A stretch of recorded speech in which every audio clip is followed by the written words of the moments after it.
Hi friends, నేను బెంగళూరు వెళ్ళినప్పుడు ఒకటి అబ్జర్వ్ చేసినాను. అక్కడ అందరికీ చాలా డిసిప్లిన్ బాగుందని అనిపించింది. అదేంటంటే బైక్లో జర్నీ చేసే వాళ్ళు, ఫ్రంట్ సైడ్ ఉన్న వాళ్ళు, బ్యాక్ సైడ్ ఉన్న వాళ్ళు ఖచ్చితంగా హెల్మెట్ అనేది ఖచ్చితంగా వేసుకున్నారు. ఎవరిని చూసినా కూడా, బైక్లో పోయే వాళ్ళని ఎవరిని చూసినా కూడా ఖచ్చితంగా ఫ్రంట్ సైడ్, బ్యాక్ సైడ్ ఖచ్చితంగా హెల్మెట్ ధరించినారు. నేనైతే ఇది బాగా అబ్జర్వ్ చేసినాను. వాళ్ళకు చాలా డిసిప్లైన్, తర్వాత ఆ సిస్టమ్ కూడా నాకు నచ్చింది. వాళ్ళు చాలా కేరింగ్ తీసుకుంటున్నారు. ఇలా తీసుకోవడం మంచి పద్ధతి. కొన్ని చోట్ల అయితే ఒకరు హెల్మెట్, ఫ్రంట్ సైడ్ డ్రైవ్ చేసే వాళ్ళే హెల్మెట్ ఒక్కరు ధరించాలన్నా కూడా చాలా గిల్టీగా ఫీల్ కావడం కాదు, బద్ధకంతో అది పెట్టుకోరు.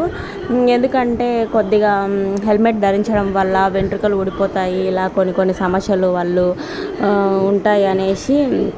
వెంట్రుకలు ఊడడం ఇవన్నీ అంత ముఖ్యమైనది కాదు, కానీ మన ప్రాణం మనకు చాలా విలువైంది కాబట్టి మన ప్రాణానికే మనము ఎక్కువగా ప్రియారిటీ ఇచ్చేసి మనం ఖచ్చితంగా బైక్లో జర్నీ చేసేటప్పుడు మనము ప్రమాదం ఎటువైపు నుంచి ఎట్లా పొంచుకొని వస్తుందో మనకు తెలియదు కాబట్టి ఖచ్చితంగా ఫ్రంట్ సైడ్ ఉన్న వాళ్ళు, బ్యాక్ సైడ్ ఉన్న వాళ్ళు హెల్మెట్ ఖచ్చితంగా ధరించాలి. ఎందుకంటే మనము తలకు హెల్మెట్ ధరిస్తే ఎలాంటి ప్రమాదం ఒకవేళ జరిగినా కూడా మనము ప్రాణాలతో బయటపడవచ్చు.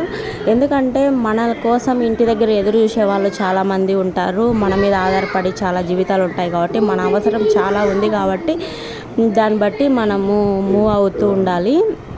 అదేవిధంగా మనం కార్లో జర్నీ చేసేటప్పుడు కూడా సీట్ బెల్ట్ కూడా ఖచ్చితంగా పెట్టుకోవడం వల్ల మన ప్రాణాన్ని మనం సేవ్ చేసుకోవచ్చు.